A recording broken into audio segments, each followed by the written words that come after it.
بسم الله الرحمن الرحيم. هنا في منطقة المنصورية، ده طريق أسفلت. طلعنا على أسفلت ترعة المنصورية بعد 2 كيلو ونص تقريبا، كله أسفلت. صور في مزرعة مساحتها، مش مزرعة عليها فيلا، مساحتها 2 فدان و17 إيراد. المزرعة مزروعة مانجا كيت، عمر 6 سنين، وفيها شجر او فيها نخل برحي بلح. ايراد المانجا تقريبا لوحده حوالي 120 الف جنيه.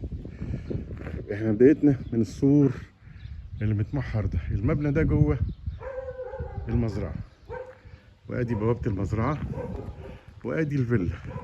الفيلا عباره عن 3 ادوار مفصولين. الدور الاول متشطب، الدور الثاني متشطب، الدور الثالث فيه حاجته سيراميكا وحاجته، يعني واقفه على تشطيب الواجهه بس. هي عايزه شويه رعايه وتبقى زي الفل.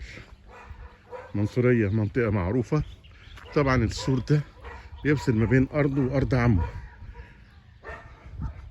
ده مبنى كبير، كل المباني معمول عليها تصالح، كل المباني معمول عليها تصالح. دي ادي المانجا، شجر المانجا الكيت اللي احنا قلنا عمره 6 سنين. بنعتذر عن الكلاب اللي بتهوهو دي مأثرة على الصوت.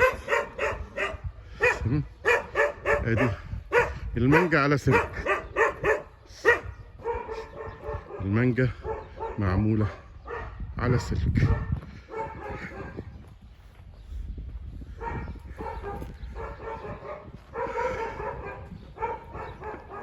هو سبب البيع ان صاحبها مسافر، صاحبها عايز يصفي هنا في مصر ومسافر، انما طبعا بيبيعها بعدلها، وهنقول سعرها في اخر الفيديو. ده المبنى ده كان جراج، وهو كبره عشان يعمل عليه تصالح حوالي 120 متر.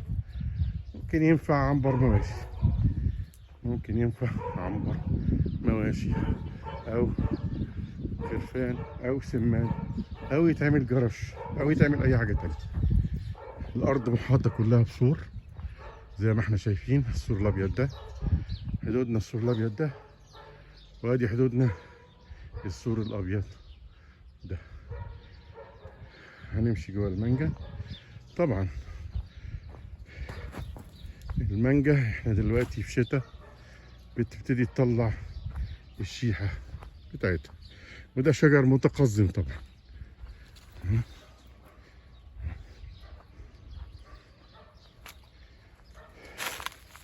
المزرعة فيها بير خاص بيها، ملوحة المية فيه 500 جزء في المليون. ملوحة النيل 450 جزء، ده ملوحته 500 جزء في المليون.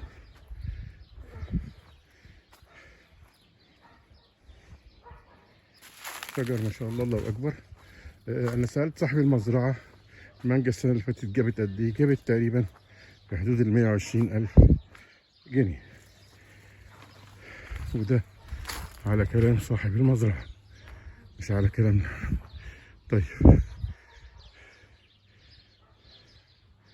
نبتدي نخش من هنا كده. هي دي الفيلا المتصورة، هي عايزة تشطيب،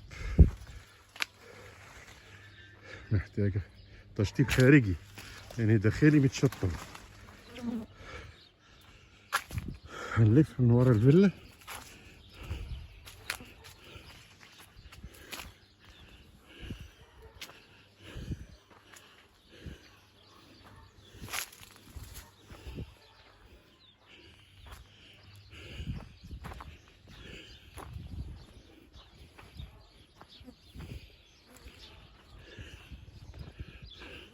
المبنى ده طبعا جوه الارض.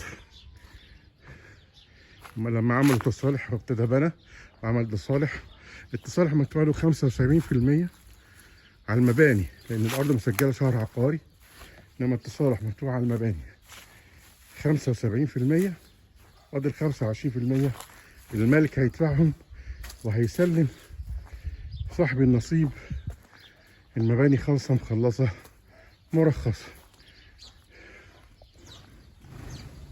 وعملوا على شكل عنبر.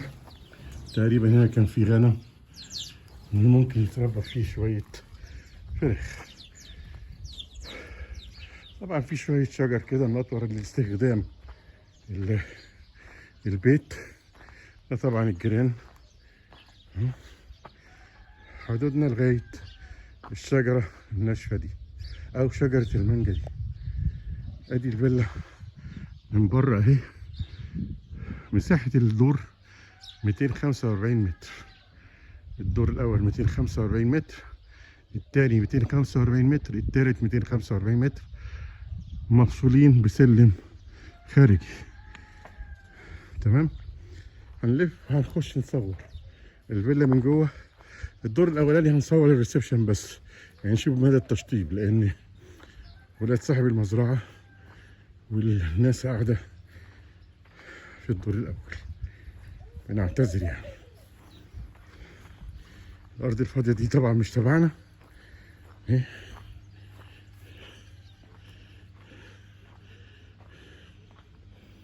ادي الفيلا من الجنب. الفيلا طبعا مكيف. كلب ده للحراسه طبعا.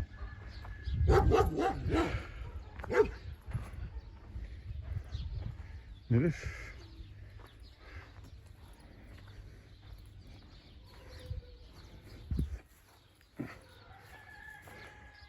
المبنى اهو اللي داخل المزرعة ده مدفوع له 75% تقنين مصالحة. ادي المانجا اهي. ونبتدي نطلع نصور الفيلا.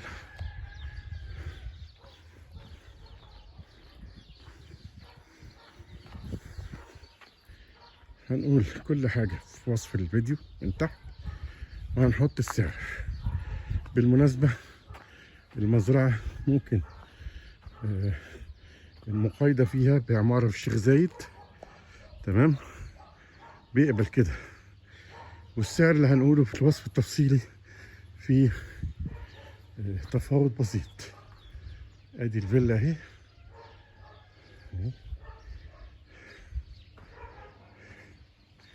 ادي المدخل الرئيسي معمول رخام، في مطلع عربية، مطلع ونزول.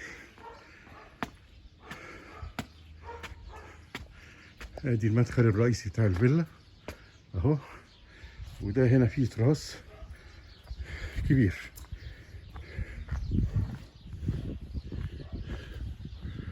دي ممكن تتعمل مصاطب او احواض زرع.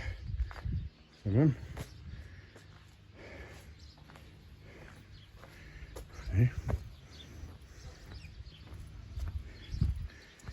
وده برضو تراس، ومنه بنخش على سلالم الدورين اللي فوق. هنبتدي نخش نصور.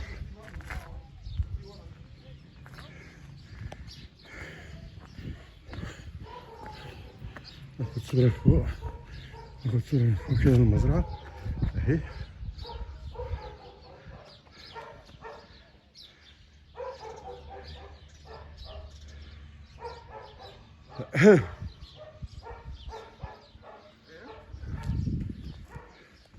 ادي السلم اللي بيطلع على الادوار اللي فوق المنفصل. وادي المدخل، البوابة الكبيرة بتاعت الارض. الارض عايزة شوية عناية، هتبقى زي الفل. الفدان هنا في المنطقة دي تقريبا بيتباع بحدود من 2 مليون ل 2 مليون و300. بعدين بيتباع ارض فاضية خالص مفيهاش اي حاجة. ده بناء على صاحب المكان.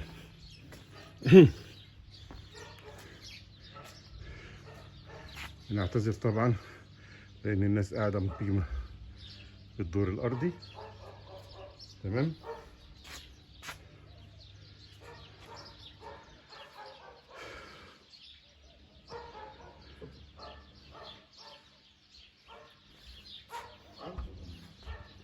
ادي المدخل الرئيسي. بسم الله الرحمن الرحيم، ما شاء الله الله اكبر، بسم الله ما شاء الله الله اكبر.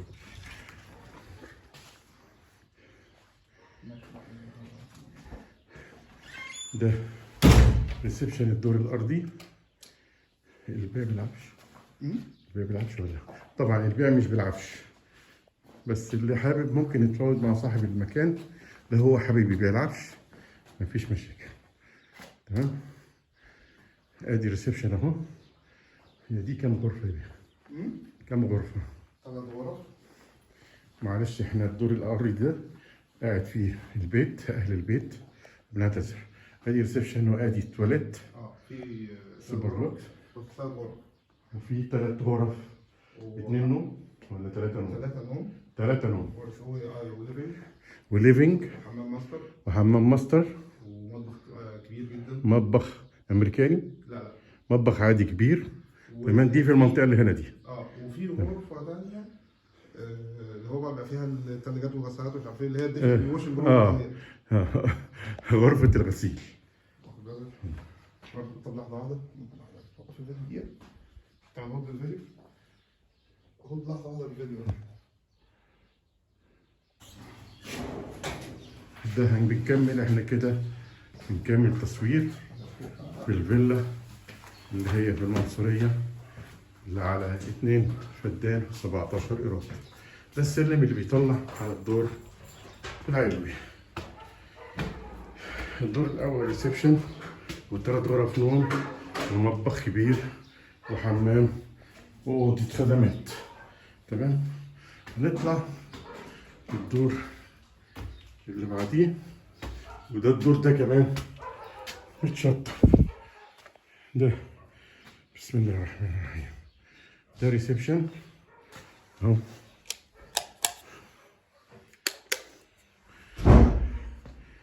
ده ريسبشن اهو.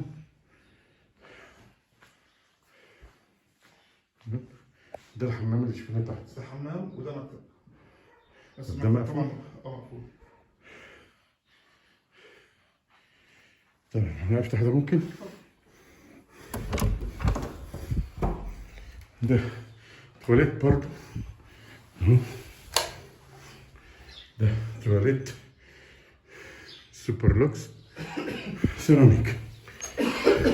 وادي ريسبشن اهو بتاع الدور التاني. ده مكتب طبعا بس مقفول فيه بقى. مقفول. عشان ده بقى نحط جوه برضه في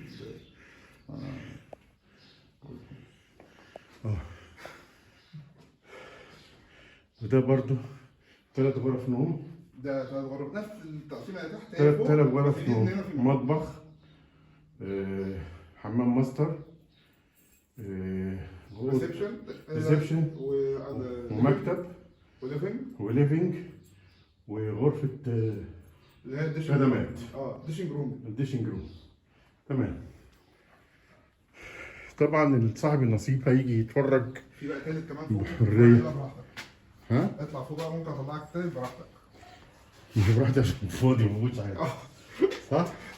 طب ماشي، عشان بس نعمل التقسيم. تعال اطلع قدامي عشان اعرف ادوس عليه. اطلع عايز تدوس على اي حاجه، كل ده صح.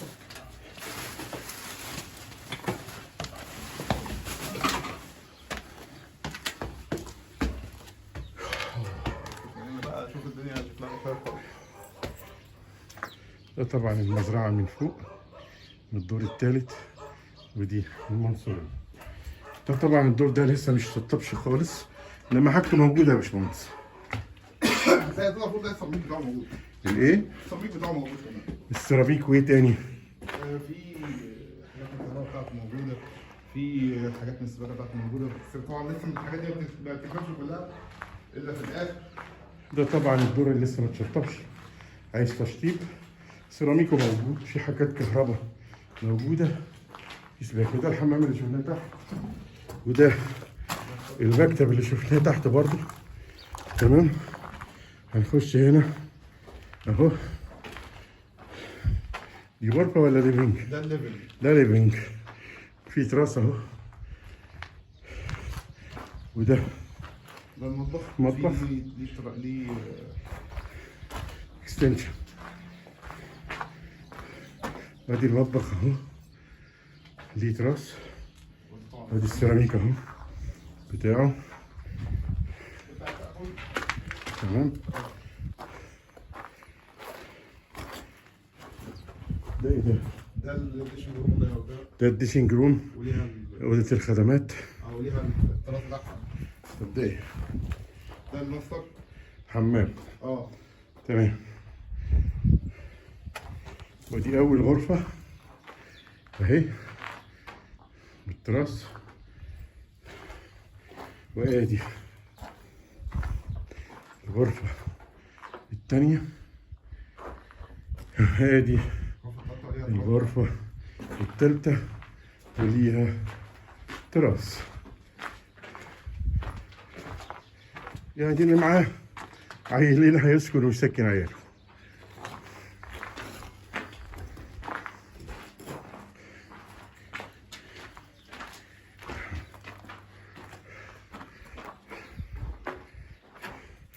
طبعا هنقول وصف الكلام ده كله صندوق الوصف. بيبقى فيهم السعر، الفيلا والأرض، فيه قابلية للمؤايضة بعمارة بشتر زايد، مفيش مشكلة خالص. أو في ساعة البيع نقدي في تفاوض بسيط. تمام. الأرض 2 فدان و17 إيراد بالظبط، مسجلين شهر عقاري. جميع المباني اللي موجودة معمول لها تصالح، مدفوع لها 75%، وصاحب المكان هيدفع 25%. يعني إن شاء الله صاحب النصيب يستلم خالص مخلص، ما عليهاش ولا جنيه للدولة. تمام اهو. وادي الزراعة اهي من فوق. شكرا، السلام عليكم. ملحوظة صغيرة بس تكملة للفيديو بتاع الاتنين ايراد و17 فدان و17 الاتنين فدان و17 ايراد اللي في المنصورية، ان هي عليها محول شرك 60 كيلو بينه وبين عمه. ده انا حبيت بس اقول الملحوظة دي، وطبعا هنذكرها في صندوق الوصف. شكرا، سلام عليكم.